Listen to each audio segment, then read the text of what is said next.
रास्ते ही ये उपद्रवी यहाँ तक पहुंचे होंगे। यहाँ पर जो तोड़फोड़ की गई है, शीशे ही शीशे इस वक्त मुझे नजर आ रहे हैं कि यहाँ आगजनी की गई, पत्थरबाजी की गई, क्योंकि यहाँ से जो तस्वीरें मिल रही है आप देखिए, तोड़फोड़ करके सारी चीजों की तबाही यहाँ पर कर दी गई है। इसमें 7.5 लाख रुपए कैश था, हमारा पूरा सामान लुट चुका है। अंदर आप दुकान में चल के देखिए। ये एक सैलून है जहाँ पर लोग आते थे, लेकिन अब चारों तरफ आपको ये देखिए शीशे के टुकड़े नजर आएंगे, सारा सामान आपको बिखरा हुआ नजर आएगा।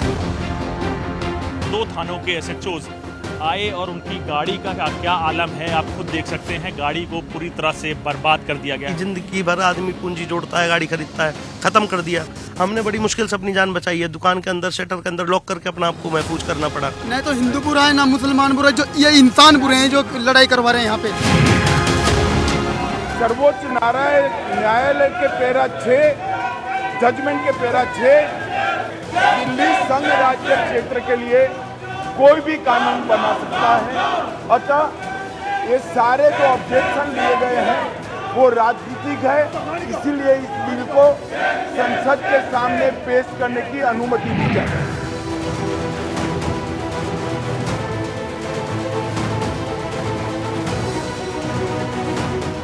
कार्यक्रम में उपस्थित आदरणीय श्री शरद पवार जी,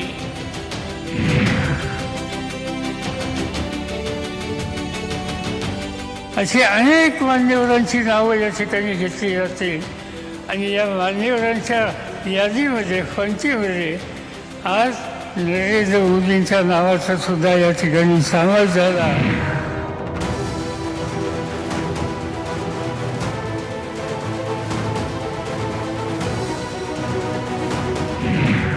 अगर हम उसको मस्जिद कहेंगे तो फिर विवाद होगा। हमें ज्ञानवापी बोल देना चाहिए। उस परिसर में नक्काशी देखिए, वो बिल्कुल भी इस्लाम धर्म से कोई भी मतलब नहीं रखता है। भगवान ने जिसको दृष्टि दी है वो देखे ना, त्रिशूल मस्जिद के अंदर क्या कर रहा है। अरे ज्ञानवापी चाहिए, हम लोग को शंकर जी चाहिए। नमस्कार, द रूबिका लियाकत शो में आप सभी का बहुत बहुत स्वागत है। और आपके सामने ये वो सारी खबरें हैं जो आज द रूबिका लियाकत शो में आपको मिलने वाली है। कट्टरता भारत छोड़ो, दिल्ली पर मिले दिल, ये 24 की तस्वीर है, मॉस्को अंडर थ्रेट और योगी फॉर्मूले पर काशी कथा। ये 5 स्टोरीज है जो आज द रूबिका लियाकत शो में आपको सुनने, देखने और समझने को मिलने वाली है। शुरुआत करेंगे। आज बहुत गुस्से में हूं क्योंकि कट्टरता का वायरस देश को अपनी जद में लेने की फिराक में है और मुझे इस वायरस का एंटीडोट मिल गया है। यह वायरस ठीक उसी तरीके से देश को अपनी जद में लेने की फिराक में है जैसे एक वक्त पर कोरोना वायरस कोशिश कर रहा था। कुछ मुट्ठी भर लोगों को यह लगता है कि वो पूरे देश के ताने बाने को अपनी उंगली पर नचाएंगे। मेरी बातें समझदार लोगों के दिल में आज उतरेगी और ना समझो को नश्तर की तरह चुभेगी, और वो किसी भी धर्म के हो सकते हैं। तस्वीर भी रखूंगी, बयान भी रखूंगी, ट्वीट भी रखूंगी, लेकिन जो नहीं रखूंगी वो है एजेंडा। तस्वीर देखिए।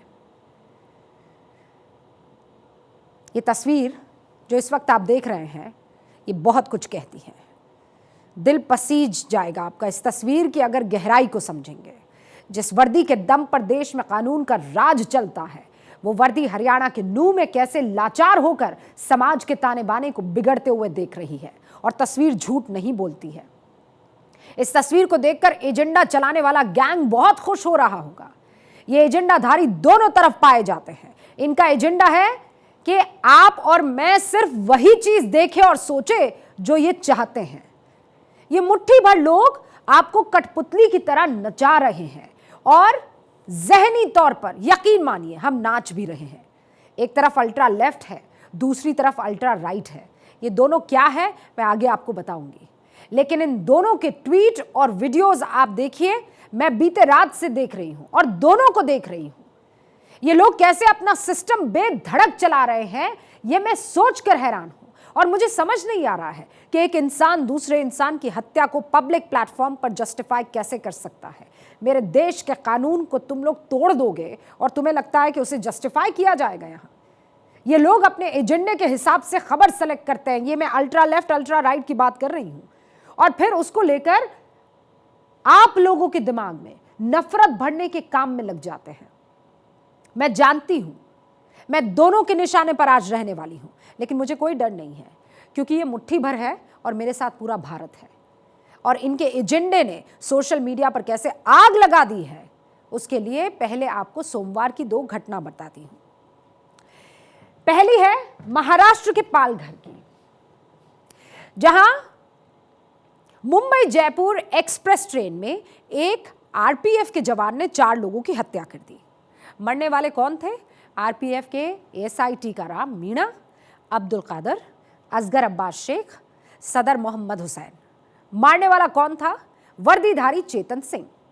वर्दीधारी इस आतंकी ने, और मुझे कोई गुरेज नहीं है इस शख्स को आतंकी पुकारने में, कुछ गलत नहीं लगता है, क्योंकि ये वो शख्स है जिसने ना अपनी वर्दी का लिहाज रखा, ना हथियार रखने की जिम्मेदारी निभाई, ना देश के सबसे मजबूत गंगा जमनी परंपरा का ख्याल रखा, और ना ही अपने सीनियर पुलिस अधिकारी का।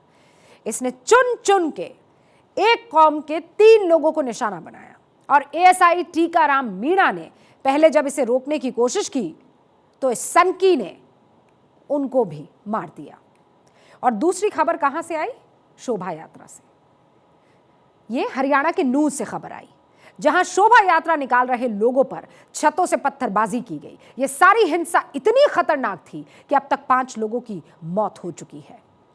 ये धार्मिक कट्टरता के कारण जो 31 जुलाई की 2 घटनाएं हैं, उसने पूरे देश को हिलाकर रख दिया है। और आज 1 अगस्त है। आज से ठीक 7 दिन बाद क्या है बताइए?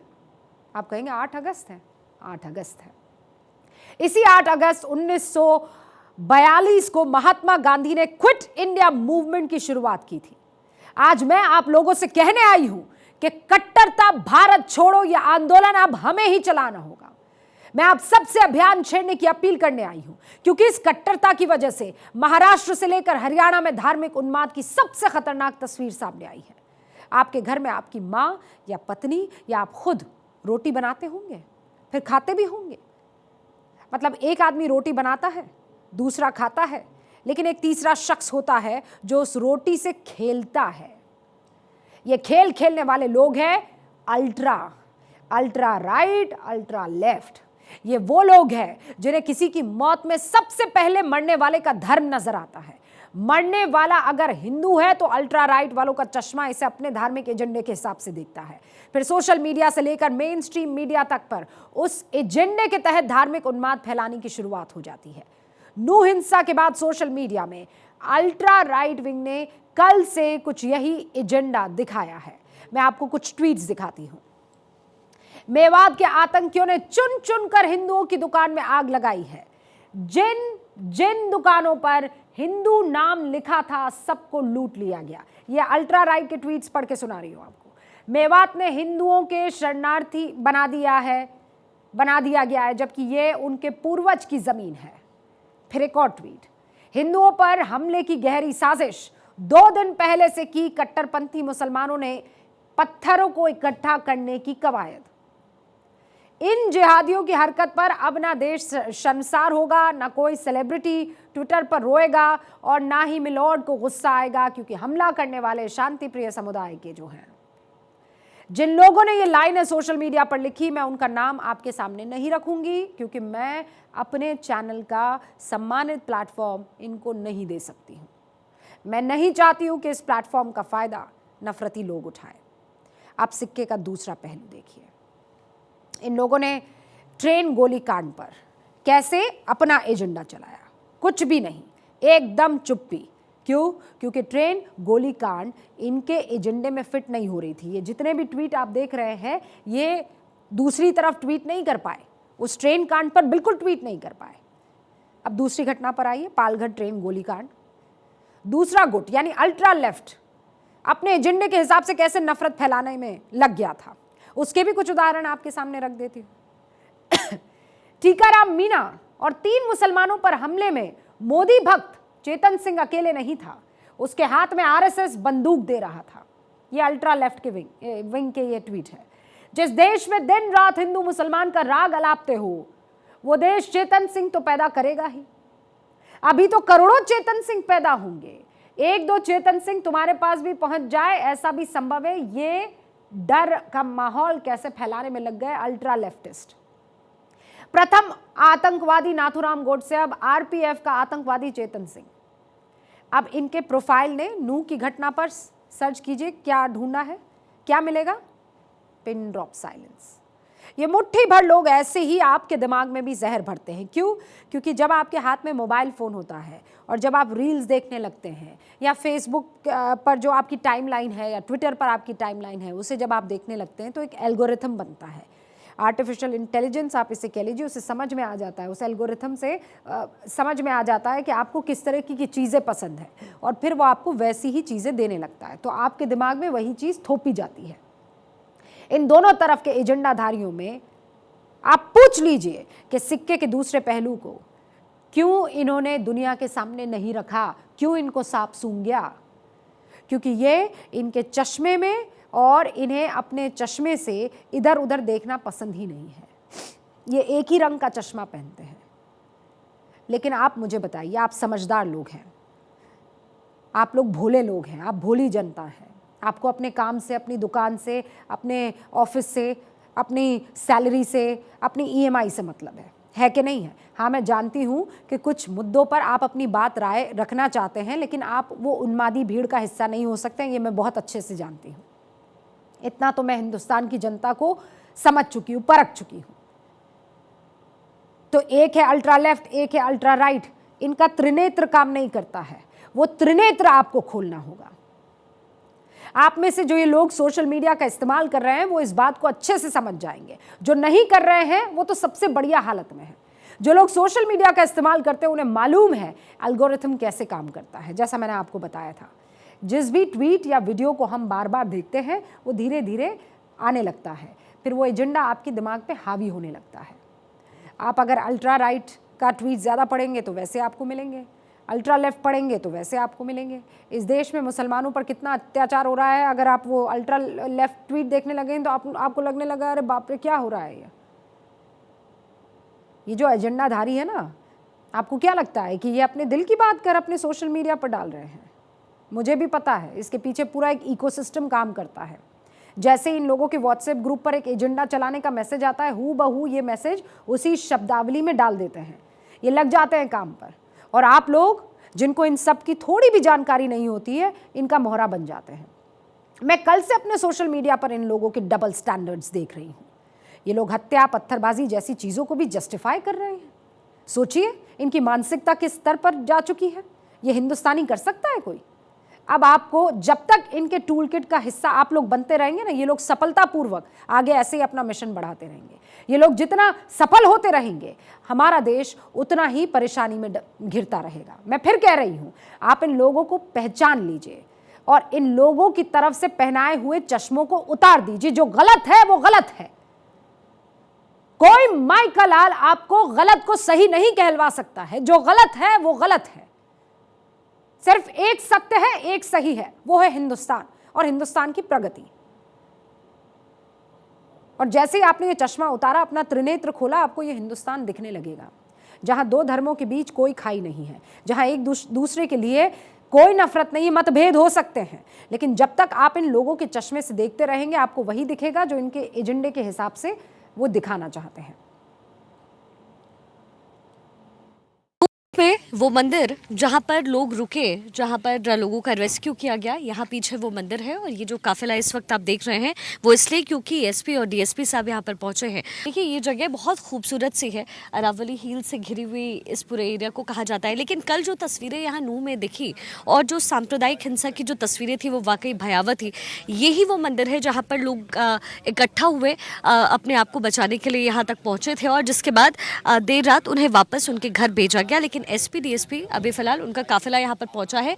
अंदर तहकीकात की जा रही है, बातचीत की जा रही है। जो कुछ लोग अंदर अभी भी मौजूद हैं उनको किस तरीके से उनके घर तक पहुंचाना है, किस तरीके से उनका रेस्क्यू किया जाए, आगे स्थिति ना खराब हो, इसको लेकर के लगातार प्रशासन इस वक्त अलर्ट मोड पर है। नूह में जो किया है उसको कोई जस्टिफाई कर सकता है? चाहे कोई कुछ भी कह दे कि सामने वाला भड़का रहा था, वीडियो डाल रहा था, मैं आ रहा हूं, मैं जा रहा हूं। अरे तो फिर प्रशासन के ऊपर विश्वास कौन करेगा? आप लोग सिलेंडर लेकर खड़े हो जाएंगे? आग के हवाले कर देंगे अपनी ही जमीन को। आप देखिए आज इन नफरती लोगों के चक्कर में नूंह सहित हरियाणा के कई इलाके हिंसा की आग में कैसे जल रहे हैं। ये तस्वीरें देखिए, छत से पत्थर फेंके जा रहे हैं, गाड़ियां जलाई जा रही है, पुलिस को निशाना बनाया जा रहा है। नूंह कहां है जानते हैं आप? देश की राजधानी दिल्ली से 86 किलोमीटर दूर है बस। लेकिन वहां जो हुआ उसको देखकर ऐसा लगता है कि आजादी के वक्त धार्मिक तनाव की कोई तस्वीर है। जब देश विकास की रफ्तार में दुनिया से कदम ताल कर रहा है, तब ये लोग पत्थरों से दूसरों की जान लेने में लगे हुए हैं। मैं फिर कह रही हूं, आप लोग अपना त्रिनेत्र खोल दीजिए, सच्चाई को समझिए और कुछ लोगों के एजेंडे का शिकार होने से बचिए। नूंह में हुआ क्या था बताइए। एक धर्म के लोग धार्मिक यात्रा निकालने के लिए जा रहे थे। क्या कर रहे थे वो? आपको वो यात्रा पसंद नहीं आएगी तो आप उस पर पत्थर बरसाने लगेंगे। अरे देश में लोकतंत्र है कि नहीं है? आपको उनकी यात्रा में कोई गैर कानूनी चीज लग रही थी तो आप पुलिस के पास जाते। अगर पुलिस नहीं सुनती तो धरना देते। क्यों? सीएए के खिलाफ तो खूब धरना दिया था कि नहीं दिया था? इस बार भी धरने पर बैठ जाते। लेकिन आपने अपनी छतों पर पत्थर जमा कर दिए। कौन करता अपने छतों पर पत्थर इस तरीके से जमा? आप खुद अपनी लड़ाई लड़ने की तैयारी करने लगे और इस तरीके से ये लड़ाई है, कानूनी लड़ाई लड़िए ना आप। और फिर यात्रा पर पत्थरबाजी आप शुरू कर देते हैं। आपको ना तो इस देश के कानून की परवाह है, ना सिस्टम की परवाह है, ना नूंह मामलों को सही ठहराने वाले लोगों वो जो कह रहे हैं कि मोनू मानेसर उस शोभा यात्रा में शामिल था इसीलिए मुसलमान नाराज हो गए। अरे आप नाराज होंगे तो पत्थर चलाने लगेंगे, पुलिस थानों पर हमला कर देंगे।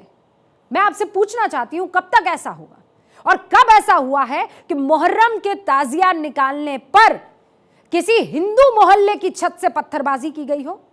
मुझे बताइए, एक ऐसी घटना बता दीजिए। मेरी टीम ने पूरी रिसर्च की है, उन्हें भारत के इतिहास में ऐसी एक भी घटना नहीं मिली है। और अगर आपको मिलती है तो मुझे ट्वीट करके बताइए। आपके इलाके से शोभा यात्रा निकलेगी, आप पत्थर मारने लगेंगे, आप सिलेंडर फोड़ने लगेंगे। लेकिन नूंह हिंसा की पूरी ग्राउंड रिपोर्ट हमारे संवाददाता ने आपके लिए कवर की है। उन्होंने घटना की क्रोनोलॉजी समझाने की कोशिश की है। नूंह में हुई हिंसा में दो सबसे मेन स्पॉट हैं जिसमें हिंसक भीड़ ने उन दो स्पॉटों पर सबसे ज्यादा उपद्रव मचाया है। उसमें से एक स्पॉट है साइबर क्राइम थाना। ये वो थाना है जहां उपद्रवी भीड़ ने कुछ इस कदर कहर मचाया कि पुलिस खुद ही अपने आप लाचार हो गई और उसके बाद तमाम कोशिशें करने के बाद उस भीड़ पर काबू पाया गया। दरअसल ये विजुअल्स आपको बताएंगे और उसके साथ साथ दिखाएंगे ये तमाम चप्पलें ये उस हिंसक भीड़ में से किसी व्यक्ति की थी जो लगातार कोशिश कर रहा था कि इस थाने में उपद्रव मचाया जा सके। उसको संभालने को लेकर दो थानों के एसएचओज आए और उनकी गाड़ी का क्या आलम है आप खुद देख सकते हैं। गाड़ी को पूरी तरह से बर्बाद कर दिया गया है, क्षतिग्रस्त कर दिया गया है। दरअसल इस गाड़ी को जो आप देख रहे हैं ये है SHO police station industries sector 7 Manesar की गाड़ी है। और अगर बात करें उसके साथ एक और दूसरे एसएचओ की जो गाड़ी तैनात की जाती थी उनको सुविधाएं और स्पॉट में पहुंचने को लेकर उन गाड़ी का आलम किस कदर हो चुका है आप खुद देखिए। ये गाड़ियां पुलिस अधिकारियों की हैं जो कि इस थाने में तैनात थे और उनके सभी गाड़ियों के आप देखेंगे शीशे टूटे हुए हैं। ये पत्थर खुद बयां करेंगे कि उस दौरान क्या आलम रहा होगा और उस उपद्रवी भीड़ ने हर वो संभव कोशिश की कि हर चीज तोड़ी जा सके। हर वो अधिकारी, हर वो संस्था जो कि लोगों में विश्वास दिलाती है उस डेमोक्रेसी की, उस भाईचारे की, वो हर चीज तोड़ दी गई, फोड़ दी गई। तमाम ये पत्थर खुद थाने के अंदर हैं और इसके साथ साथ उपद्रवी भीड़ ने गाड़ी के साथ साथ तमाम वो चीजें इनके कैंटीन से लेकर तमाम चीजों को तोड़ डाला। फोड़ इसके साथ साथ ऐसा उपद्रव मचाया जो खुद पुलिस अधिकारी भी हैरान है पूरी तरह से। देखा आपने? अब ये पत्थर बरसाते युवाओं को आपको दिखाती हूँ। इन्हें इस बात का कोई डर नहीं है कि इनकी हरकतों से कितनी बड़ी हिंसा फैल गई। इनके दिमाग में बस एक खास समुदाय के लिए नफरत है, उस मोनू मोनेसर के लिए नफरत है, मानेसर के लिए। और ऐसे किसी भी शख्स से देश को नफरत होनी चाहिए, लेकिन कानून अपना काम करेगा। ना कानून की परवाह करते हैं ना पुलिस की, इन्हें तो बस पत्थर बरसाना है। और फिर अल्ट्रा लेफ्ट वाले लोग इनकी इस हरकत को जस्टिफाई भी करने लगते हैं। अरे आप अल्पसंख्यक है तो क्या आप कुछ भी करेंगे और आपको बचाया जाता रहेगा? ये एक्स्ट्रा सहानुभूति की जरूरत आपको क्यों है? खुद मुख्तार कौम है हम अपने अधिकारों और जिम्मेदारियों का एहसास करने वाली कौम है। हमें ऐसे लोगों की जरूरत नहीं है जो हमारी गलतियों पर पर्दा डाले और पत्थरबाजी कर रहे हैं। इन लोगों की जितनी गलती नूह को जलाने में है, उतनी ही गलती हरियाणा सरकार की भी तो है, ये मैं जानती हूं और उस पर मैं आऊंगी। लेकिन यहां आपको देखना होगा कि जो लोग पत्थर फेंक रहे हैं वो कानून हाथ में ले रहे हैं कि नहीं ले रहे हैं। जिन लोगों ने पत्थर को वहां पर इकट्ठा किया है वो प्लानिंग के तहत किया है कि नहीं किया है। हर बार आप एक्स्ट्रा क्वेश्चन देंगे और ये बताने की कोशिश करेंगे कि नहीं ये जो है सब सही हो रहा है, इसलिए हो रहा है क्योंकि सामने वाले ने गलत किया है। कानून आपको इस चीज की इजाजत नहीं देता है। मैं किसी के पक्ष में नहीं हूं। जिनकी जो जिम्मेदारी है उसे पूरा करना ही पड़ेगा। और इसीलिए मनोहर लाल खट्टर साहब, आप मुझे बताइए, नूह में धार्मिक यात्रा की जानकारी आपकी पुलिस को थी कि नहीं थी? आपको थी कि नहीं थी? अगर थी तो यह भी जानकारी होगी कि सोशल मीडिया पर इस यात्रा को लेकर क्या माहौल बन रहा है। एक पक्ष भड़काते रहेंगे, आप भड़क कर पत्थरबाजी करते रहेंगे और इन सब के चक्कर में पूरा समुदाय पिछड़ा बनता रहेगा। लगातार ऐसा ही होता रहा है और इनको इस बात को समझना होगा। ये वो इलाका है जिसने महात्मा गांधी के साथ खड़े रहकर हिंदुस्तान की आजादी के लिए जंग लड़ी थी और आज क्या कर रहे हैं? पत्थरबाजी। शर्म से सर झुक जाना चाहिए। और ये एजेंडाधारी जो इस वक्त यहाँ पर टीवी देख रहे हैं, उनको मैं एक एग्जाम्पल देना चाहती हूँ। आपको लगता है कि पूरा हिंदुस्तान जो है वो कट्टरता की आग में जल रहा है। मैं एक उदाहरण से आपके इस झूठ का पर्दाफाश कर दूंगी और ये उदाहरण मेरे सामने इस वक्त मौजूद है। मैं उन दोनों को स्टूडियो में बुलाना चाहूंगी। इमरान, चंदन, प्लीज।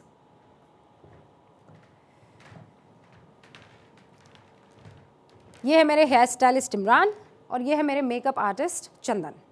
आप दोनों का बहुत बहुत स्वागत है। चंदन, आपका धर्म क्या है? हिंदू है। हिंदू, ओके। और इमरान, आपका धर्म क्या है? मुस्लिम। और आप कितने टाइम से अभी यहाँ पर काम कर रहे हैं? शिफ्ट क्या थी आपकी? सर मैम 2 बजे से। 2 बजे से। आपकी? मेरी 1 बजे से। 1 बजे से। दोनों साथ ही शिफ्ट में काम कर रहे हैं? क्योंकि एक भाई मेरा हेयर स्टाइलिस्ट है, दूसरा मेकअप आर्टिस्ट, ठीक है। तो अब तो सब समझ में आ गया होगा मैं किस मसले पर बात करूँ, लेकिन मुझे ईमानदारी से बताना, आप दोनों में आज जो सारा दिन बात हुई थी उसमें नूह की बात हुई थी कि नहीं? नहीं मैम। पता भी नहीं था कि नूह में क्या हुआ? चंदन, न्यूज रूम में काम करते हो भाई, कैसे नहीं पता? ऐसे ऐसे मत करो, बताओ कुछ। पूरे देश की जनता देख रही है, जो दिल में है वो बात बताओ। नहीं, बिल्कुल बात नहीं है, कुछ भी पता ही नहीं था मैम। पता ही नहीं था। इमरान, आपको भी नहीं पता? मुझे पता था लेकिन बात कुछ नहीं। क्यों नहीं? बस ऐसे ही, क्योंकि हमारा माहौल नहीं है ना वो सब चीज़ें। बस न्यूज़ में देखता हूँ, मुझे तो देखने का शौक है। देखने का शौक है, तो फिर ये हिंदू है, इससे आपने क्यों नहीं बात की? उस टॉपिक पे हमारी कोई बात ही नहीं होती है, ऐसे कोई टॉपिक में। क्यों नहीं होती है? मतलब ऐसा लगता है झगड़ा हो जाएगा इसलिए नहीं होती है कि? नहीं, जरूरत नहीं पड़ती। सोशल मीडिया पे अकाउंट है आपका? जी मैम। क्या देखते हो सोशल मीडिया पे? कुछ रील्स देख लेते हैं, कुछ नहीं। रील्स देखते हो? कौन सी रील्स देखते हो? कॉमेडी रील्स देखते हो? और ये वाली सारी रील्स नहीं देखते हो? नहीं मैम, कुछ नहीं आता है। तो फिर क्या करते हो? ऐसा कुछ अगर रील आ जाती है पढ़ लेते हैं, छोड़ देते हैं। Ignore ma'am. इग्नोर? जी मैम। और इमरान? मैं पढ़ता हूँ लेकिन हाँ थोड़ा सा इग्नोर कर देता हूँ। इग्नोर कर देते हो? क्या लगता है, मतलब मन में कोई तो विचार आता होगा? नहीं मैम, कोई विचार नहीं आता। कोई विचार नहीं आता है? हाँ? और अब जब ये घटना पूरी देख ली है, फिर कोई मन में विचार आया है? नहीं मैम। रिलेट नहीं कर रही ना हमारे से, अभी बहुत दूर है ना, हम गए हैं ना कुछ है। रिलेट ही नहीं कर रही है हमसे। ऐसा लग रहा है कि हिंदुस्तान बढ़ गया हमारे है। आसपास ऐसा माहौल नहीं है ना, तो हमें इस वजह से रिलेट नहीं कर रही। तो तुम पक्के वाले मुसलमान हो और तुम पक्के वाले हिंदू हो, हाँ? लेकिन कभी आपस में इस बात को लेकर चर्चा नहीं होती है और ना छुपाई जाती है, मतलब इस पर बात ही नहीं चर्चा ही नहीं होती है, छुपाने का तो। Thank you so much. ये थे चंदन और इमरान। चंदन और इमरान जो है, जैसा मैंने आपको बताया, ये मेरे दिमाग में ख्याल आया कि कल रात से भाई हम तो बड़ा देख रहे हैं। अनुभा, सुन रही हो ना? अब इस बात का एहसास हुआ जब इन दोनों को देखा, खूब मस्ती में बातचीत कर रहे हैं, एक कोई चुटकुला पढ़ रहा है, कोई दूसरा बात कर रहा है। ये हिंदुस्तान है, ये रियल हिंदुस्तान है, सोशल मीडिया हिंदुस्तान नहीं है। आप अपने आसपास देखिए, हाँ ये जो क्राइम हो रहे हैं वो होते हैं, ये मुट्ठी भर लोग हैं, ये पूरा हिंदुस्तान नहीं है। मैं यकीन मानती हूं आप इस बात को समझ गए होंगे। हिंदुस्तान में रहने वाले हर शख्स के लिए अब इस खबर को देखना जरूरी है। इसलिए जरूरी है क्योंकि ये मेरे और आपके देश की राजधानी की बात है। आप कश्मीर में रहते हो कि रामेश्वरम में, आप जैसलमेर में रहते हो कि गंगटोक में, आपके देश की राजधानी में क्या हो रहा है, राजधानी कैसे चलती है, ये जानने में सबकी दिलचस्पी होनी ही चाहिए। दिल्ली में संसद भवन है जहां पूरे देश के लिए कानून बनते हैं। दिल्ली में सुप्रीम कोर्ट है जहां मणिपुर पर भी सुनवाई होती है और राजस्थान के मसले पर भी बात होती है। दिल्ली में इंडियन मिलिट्री का हेडक्वार्टर है। इस दिल्ली में दुनिया के तमाम देशों के दूतावास है। इसीलिए देश की राजधानी दिल्ली हिंदुस्तान का दिल और दिमाग दोनों है। लेकिन दिल्ली में क्या हो रहा है? दिल्ली में दो अलग अलग सरकारें हैं और दोनों में किसी ना किसी बात पर टकराव हो रहा है। आज भी यही हुआ। इन्हें पूरी तरह से पता था कि अगर सुप्रीम कोर्ट के खुले होते हुए अगर ये अध्यादेश ले आते और हम अगर अगले दिन इसको सुप्रीम कोर्ट में चुनौती देते तो सुप्रीम कोर्ट में ये 5 मिनट भी ये अध्यादेश टिकने वाला नहीं था। तो ये चाहते थे कि सुप्रीम कोर्ट बंद हो और उसके बाद ये अध्यादेश लेके आए। अंदर खाने ये भी जानते हैं कि ये अध्यादेश 5 मिनट भी टिकने वाला नहीं है। माननीय सुप्रीम कोर्ट ने स्वयं 11 मई को कहा है कि जो सर्विसेज को लेकर के दिल्ली के अस्पष्टता है उसके लिए, उसको स्पष्ट करने के लिए केंद्र कानून बना सकता है और केंद्र ने कानून बना दिया। तो अब अरविंद केजरीवाल जी या उनके जो भी साथी हैं वो मीडिया के सामने बिलाप करने से अच्छा वो सुप्रीम कोर्ट जाए। दो पार्टियों के राज में दिल्ली को तरक्की की तरफ कदम बढ़ाने चाहिए थे। भाई दो मजबूत हाथ मिल रहे हैं, खूबसूरती की तरफ कदम बढ़ाने चाहिए थे। लेकिन अफसोस कि दिल्ली में ऐसा कुछ नहीं हो रहा। दिल्ली में कुछ हो रहा है तो बस पॉलिटिक्स। और मुझे ये कहते हुए जरा भी संकोच और हिचकिचाहट नहीं हो रही है कि दिल्ली की जनता इस राजनीति में बहुत पीछे छूट गई है। इस राजनीतिक रस्साकसी में लोकसभा में आज एक बिल पेश हो गया। इसी रस्साकशी में दिल्ली सेवा बिल को गृह राज्य मंत्री नित्यानंद राय ने लोकसभा के पटल पर रखा। इसके बाद विपक्ष की तरफ से कांग्रेस सांसद अधीर रंजन चौधरी ने बिल को गलत ठहराते हुए चर्चा की मांग की। अनुसूची के तहत सेवा ये राज्य का विषय है, इसलिए एनसीटी विधानसभा को एनसीटी की सेवाओं से संबंधित सभी विषयों पर बिना किसी गतिरोध अड़चन के कानून पारित करने का अधिकार होना चाहिए था। इस प्रकार ये विधेयक संविधान का स्पष्ट उल्लंघन है। सर्वोच्च न्यायालय ने स्पष्ट किया है कि संसद दिल्ली संघ राज्य क्षेत्र के लिए कोई भी कानून बना सकता है। अतः ये सारे जो ऑब्जेक्शन लिए गए हैं वो राजनीतिक है, इसका कोई संवैधानिक आधार नहीं है। संसद के नियमों के आधार पर भी इसका कोई आधार नहीं बनता है कि ये आर्टिकल 123 का वायलेशन है। एक सिंपल बिल से आप संविधान को अमेंड नहीं कर सकते। तीसरा, ये theory of separation of powers का वायलेशन है। चौथा ये है कि सर सुप्रीम कोर्ट का 4 जुलाई 2018 का 5 जजेस का जजमेंट है। तो इसीलिए मैं ये कहता हूं कि ये इस हाउस को लेजिस्लेटिव कॉम्पिटेंस नहीं है। तो संसद में भले ही कांग्रेस बिल के विरोध में है, लेकिन दिल्ली कांग्रेस के नेता बिल के समर्थन में है। वो कह रहे हैं कि मौजूदा ढांचे में केंद्र का बिल सही है। यूनियन टेरिटरी की तो इतनी ही शक्तियां होती हैं, मुझे कोई दिक्कत नहीं है। आपको चाहते हैं कि पूरे राज्य का दर्जा मिले, पूरे राज्य का दर्जा दो ना। वो बिल क्यों नहीं ले आते? ये तरह सब एनडीए बीजेपी सब मिलके ले आए, बिल कर दें भाई। आपको अगर इतनी वो है, दिल्ली का जो स्वरूप है उसके हिसाब से ऑर्डिनेंस उन्हीं शक्तियों का बंटवारा उसी तरीके से कर रहा है। दिल्ली की आम आदमी पार्टी सरकार इस बिल का विरोध कर रही है। विरोध किन बातों पर है, बिल में क्या है, वो आसान शब्दों में आपको समझा लेती हूँ। इस बिल के तहत national capital civil services authority बनाई जाएगी। दिल्ली के सीएम इस अथॉरिटी के अध्यक्ष होंगे। दिल्ली के मुख्य सचिव और प्रिंसिपल होम सेक्रेटरी इस अथॉरिटी में होंगे। तीनों बहुमत से ट्रांसफर और पोस्टिंग पर फैसला करेंगे। इसके बाद फाइल एलजी के पास जाएगी। और एलजी की राय अगर अथॉरिटी की राय से अलग हुई तो एलजी का फैसला ही फाइनल फैसला होगा। बिल पास हो गया तो 19 मई 2023 से ही प्रभावी माना जाएगा। जब दिल्ली सरकार का कहना है अब कि बिल कतई ठीक नहीं है और इसके जरिए चुनी हुई सरकार के अधिकारों का हनन किया जा रहा है, इसके लिए दिल्ली सरकार हवाला दे रही है 11 मई 2023 को आए सुप्रीम कोर्ट के फैसले का। इस फैसले में क्या था? सुप्रीम कोर्ट ने दिल्ली सरकार के विभागों में तैनात अधिकारियों के ट्रांसफर और पोस्टिंग के अधिकार दिल्ली सरकार को दिए थे। सुप्रीम कोर्ट ने क्या कहा था कि चुनी हुई सरकार के पास ही अधिकारियों से काम करवाने के सारे अधिकार होने चाहिए। सुप्रीम कोर्ट के आदेश के बाद केंद्र सरकार अध्यादेश लेकर आई, जिसके विरोध में आम आदमी पार्टी अब हमलावर है। देश में, दिल्ली में खास तौर पे डेमोक्रेसी को बाबूक्रेसी में बदल देता है। यानी कि दिल्ली को अब दिल्ली की चुनी हुई सरकार नहीं चलाएगी, चंद यूपीएससी पास बाबू और उपराज्यपाल चलाएंगे।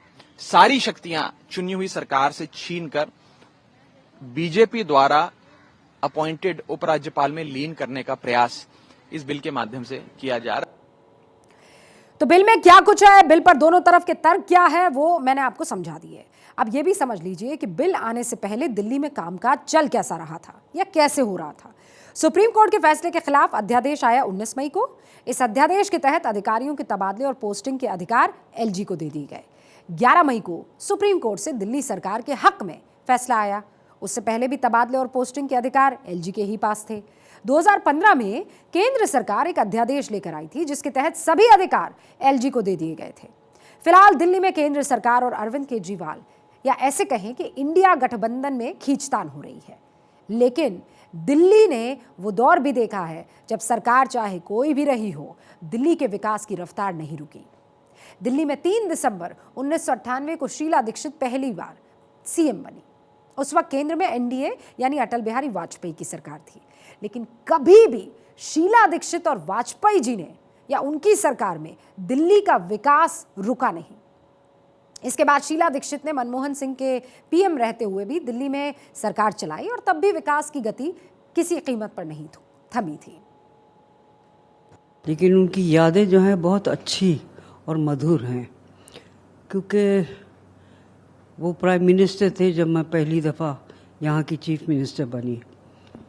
और उस वक्त हमने आते ही बिजली का जो सुझाव उनको दिया कि बिजली 24 आवर्स दिल्ली में आनी चाहिए, उसको उन्होंने न केवल स्वीकारा लेकिन ऑर्डर करा कि ये दिल्ली में होना चाहिए। और जो भी शीला दीक्षित की कांग्रेस की सरकार जो है वो चाहती है उसको देना चाहिए। कोरिया का भी सहयोग प्राप्त है। ये अंतर्राष्ट्रीय सहयोग का एक नमूना है। अब जब अंतर्राष्ट्रीय सहयोग के लिए रास्ते खुल रहे हैं तो दिल्ली की भारत सरकार और दिल्ली सरकार इनमें सहयोग न हो, ये तो बात मेरी समझ में नहीं आती है। लेकिन सहयोग हो रहा है, सहयोग होना चाहिए। थोड़ी बहुत चकचक चलती रहती है, लेकिन सबके मिले जुले प्रयत्नों से एक बड़ा काम हुआ है। दोनों ही शानदार किरदार के नेता, दोनों की आइडियोलॉजी विचारधारा अलग, लेकिन दोनों का टारगेट था दिल्ली को आगे ले जाना। दोनों ही नेताओं को नमन है। आप जानते हैं कि दिल्ली पर पूरी दुनिया की नज़र टिकी होती है और दिल्ली में काम करने के लिए कई एजेंसियां हैं। यहाँ केंद्र और दिल्ली सरकार के अलावा भी कई सारे विभाग और एजेंसियां हैं जो काम करते हैं। केंद्र सरकार के पास कानून व्यवस्था की जिम्मेदारी है। दिल्ली के विकास के लिए केंद्रीय लोक निर्माण विभाग यानी CPWD है। दिल्ली सरकार का PWD दिल्ली के विकास का काम करता है। दिल्ली नगर निगम भी दिल्ली में काम करता है। नई दिल्ली नगर पालिका परिषद यानी NDMC भी दिल्ली में है। इसके अलावा दिल्ली कैंटोनमेंट बोर्ड भी जो कैंट इलाके में काम करता है मौजूद है। और ये सभी विभाग इसलिए है क्योंकि दिल्ली की आबादी कई देशों की आबादी से ज़्यादा है। यहाँ ये जानना ज़रूरी है कि दुनिया के लोकतांत्रिक देशों की राजधानियों का क्या हाल है, वहाँ किस तरीके का सिस्टम चलता है, वहाँ शासन कौन चलाता है, क्या वहाँ भी राज्य और केंद्र सरकारें झगड़ती है या फिर कोई एक एजेंसी ही सब कुछ देखती है। हमने इस पर रिसर्च की। अमेरिका की राजधानी वॉशिंगटन डीसी में फेडरल स्ट्रक्चर है। यहां सब कुछ बाइडेन प्रशासन कंट्रोल करता है। इस वक्त वॉशिंगटन डीसी में काम करने के लिए पहले कांग्रेस यानी निचले सदन और फिर प्रेसिडेंट से मंजूरी लेनी होती है। ऑस्ट्रेलिया की राजधानी कैनबरा की बात कर लीजिए, वहां पर क्या है? वहां पर नेशनल कैपिटल अथॉरिटी है, ये केंद्र सरकार के अधीन है। कनाडा की राजधानी ओटावो का जिक्र कर लीजिए, ओंटारियो राज्य का वो हिस्सा है।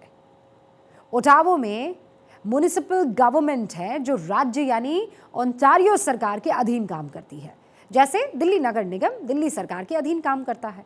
कनाडा की सरकार ओटावा के प्रशासनिक मामलों में दखल नहीं देती, लेकिन इसकी देखरेख के लिए नेशनल कैपिटल कमीशन बनाया हुआ है जो कामकाज पर नजर रखता है। ओटावा का गवर्नेंस स्ट्रक्चर बहुत कुछ दिल्ली से मिलता जुलता है, लेकिन ओटावा की जनसंख्या आप देखिए ना 10 लाख से भी कम है, लेकिन दिल्ली की तो 2 करोड़ है ना भाई। ओटावा में एक जो अहम बात है वो ये है कि वहां केंद्र सरकार का कोई दखल नहीं है, प्रशासन चलाने में केंद्र सरकार हस्तक्षेप नहीं करती, लेकिन दिल्ली में केंद्र की सक्रिय भूमिका रहती है। दिल्ली सरकार और केंद्र के बीच यही ठनी रहती है कि दिल्ली पर किसका राज चलेगा। दिल्ली का विकास ही अगर आइडियोलॉजी के बेसिस पर होता तो बताइए, फिर तो ये बढ़ के रह जाती। दिल्ली की तस्वीर अगर इस आइडियोलॉजी से परे सिर्फ डेवलपमेंटल अप्रोच की तरफ रहेगी तो कितनी खूबसूरत होगी, लेकिन ये बात कोई मानेगा क्या? पिछले 72 घंटों में रूस पर यूक्रेन ने 3 बड़े हमले किए हैं। पहला हमला क्रेमलिन पर 3 मई 2023, दूसरा हमला 29 जुलाई 2023, तीसरा हमला 1 अगस्त 2023 और अब आज चौथा हमला ब्लैक सी पर ड्रोन से किया गया। क्या ये हमले युद्ध को और भी भयंकर मोड़ में ले जाने वाले हैं? हमले की वो तस्वीरें जिसने सारी दुनिया में खौफ पैदा कर लिया आपके सामने है। आपने ये तस्वीरें देखी। अब मैं आपको बाकियों की तरह डराऊंगी नहीं कि विश्व युद्ध शुरू होने वाला है, रूस ने न्यूक्लियर अटैक की तैयारी कर ली है, दुनिया बस खत्म होने वाली है। नहीं, ऐसा कुछ नहीं होगा। मैं आपको सिर्फ सच बताने वाली हूं, क्योंकि रूस पर हुआ यह हमला मामूली बात नहीं है। आखिर जिस रूस के पास दुनिया के सबसे ज्यादा परमाणु बम है, जिस रूस के पास दुनिया का सबसे ताकतवर एंटी बैलिस्टिक मिसाइल सिस्टम है, उसकी राजधानी पर हमला हो जाता है भाई। सवाल तो उठेगा कि आखिर यह हमला कैसे हो गया और क्यों रूस की राजधानी पर हमला हुआ, वो भी एक नहीं बल्कि 2 बार। 48 घंटे में रूस की राजधानी पर 2 बार हमला हो जाता है, जबकि इस साल मॉस्को पर यह तीसरा बड़ा अटैक है। यूक्रेन की सीमा से लगभग 500 किलोमीटर दूर रूस की राजधानी मॉस्को है, जहां रूस के राष्ट्रपति पुतिन का आवास है। उसके बिल्कुल नजदीक एक कमर्शियल बिल्डिंग पर ड्रोन से हमला हुआ। हालांकि मॉस्को के मेयर ने यह दावा किया है कि हमला करने वाले ड्रोन को मार गिराया गया है।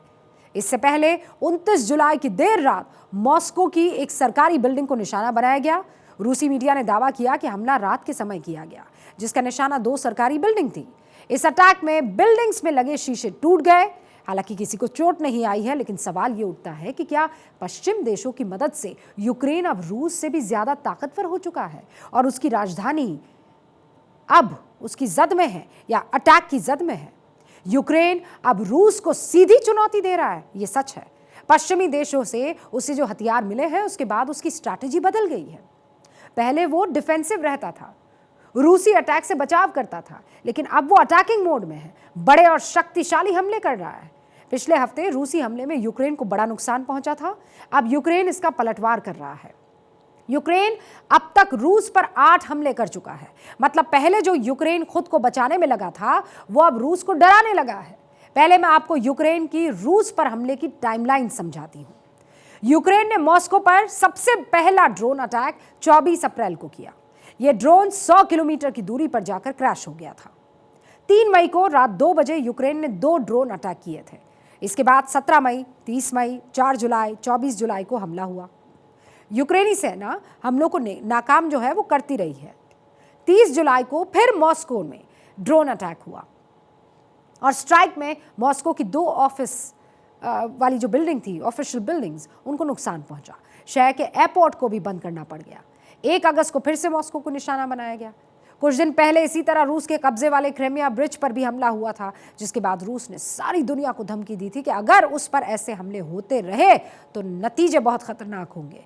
लेकिन इस हमले से तो लग रहा है कि यूक्रेन इस धमकी को केवल गीदड़ भभकी मान रहा है, इसीलिए उसने मॉस्को पर ड्रोन हमला करके दिखा दिया है कि अब रूस उसे नाचीज पड़ोसी ना समझे। बहुत क्लियर मैसेज है। और अब भारत दुनिया का ग्रोथ इंजन कैसे बना हुआ है ये बता दूं।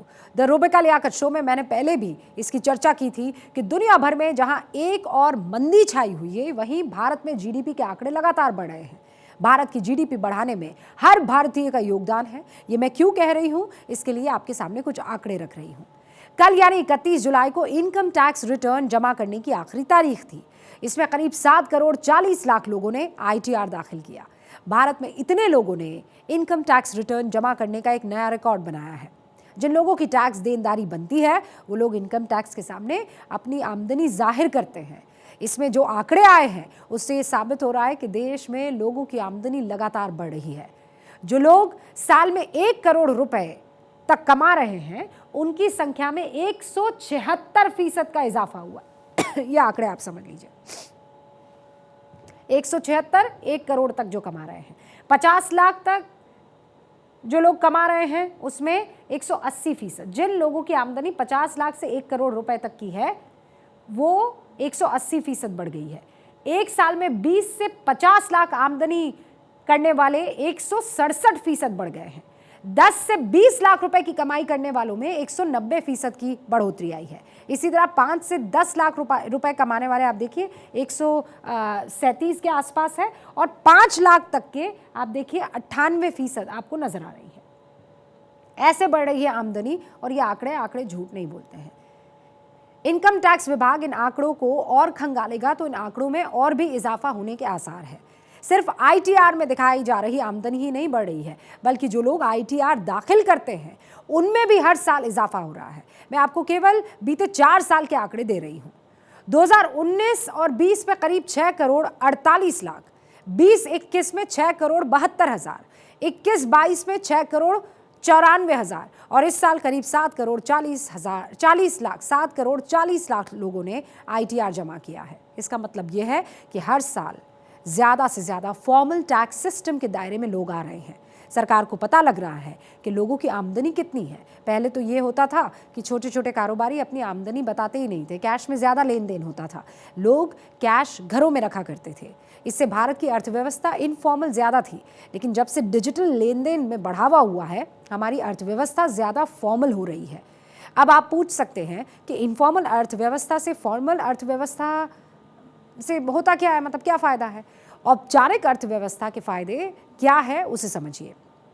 कानून और संस्थाओं के जरिए सुरक्षा मिलती है, सामाजिक सुरक्षा योजनाओं का फ़ायदा हमें मिलता है, ज़रूरत और काबिल शख्स बैंक और सरकार से लोन ले सकता है, ज़्यादा टैक्स मिलने से सरकारी योजनाओं का आकार बढ़ता है, सरकार को आमदनी और खर्च का भरोसेमंद डेटा मिलता है। हमारे देश में केवल इनकम टैक्स जमा करने वालों की संख्या ही नहीं बढ़ी है, महिलाओं की आमदनी भी बढ़ रही है। रिजर्व बैंक ऑफ इंडिया ने बताया कि जिन महिलाओं की बचत बैंक अकाउंट में जमा है वो बचत 20% बढ़ गई है। बैंकों में महिलाओं की कितनी बचत जमा है ये बताते हैं आपको। 37 लाख करोड़, इनमें भी हर तीसरी महिला की उम्र 60 साल से ज्यादा है। एक और बात इंटरेस्टिंग है, गांव की महिलाएं शहरों की तुलना में ज्यादा बचत करती है।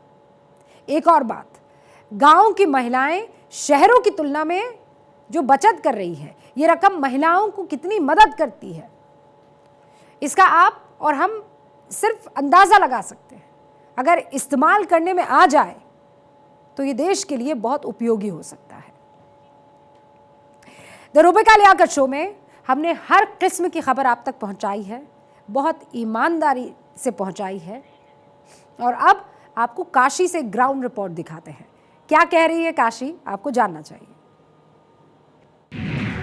अगर हम उसको मस्जिद कहेंगे तो फिर विवाद होगा, हमें ज्ञानवापी बोल देना चाहिए। उस परिसर में नक्काशी देखिए, वो बिल्कुल भी इस्लाम धर्म से कोई भी मतलब नहीं रखता है। भगवान ने जिसको दृष्टि दी है वो देखे ना, त्रिशूल मस्जिद के अंदर क्या कर रहा है।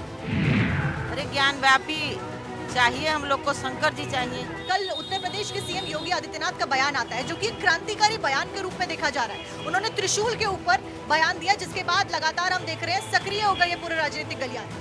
देखिए, सबसे बड़ी बात मैं पुनः जो है बधाई दे रहा हूँ माननीय मुख्यमंत्री को कि आज़ादी के बाद ये पहले संवैधानिक पद पे बैठा हुआ व्यक्तित्व जिसने सच को स्वीकारा है और सच जो है सत्य बोला है। हमारा मंदिर आज विश्वेश्वर का वहाँ रहा है, रहेगा। कुछ तथाकथित सेकुलर लोग हैं जो बताते हैं आस्था का केंद्र उनका कौन सा आस्था है। भारत के मुसलमानों ने तय कर लिया है कि हमको यहाँ हिंदुस्तान में सौहार्द बनाना है, और एक तथाकथित जो ये सेकुलर लोग हैं जो अपने को फर्जी सेकुलर हैं, जो जिनको न हिंदू से मतलब है न मुसलमान से मतलब है, केवल राजनीति से मतलब है। देखिए, माननीय योगी आदित्यनाथ जी ने जो कहा उसका मैं बहुत बहुत स्वागत करती हूँ, उनको हार्दिक अभिनंदन करती हूँ। उन्होंने बहुत ही बढ़िया बयान दिया है, उनके बयान से हम लोग बहुत ज़्यादा उत्साहित हो गए हैं। द रूपिका लियाकत शो में आज मुझे इजाज़त दीजिए। अपना ख्याल रखिएगा और देखते रहिएगा भारत 24।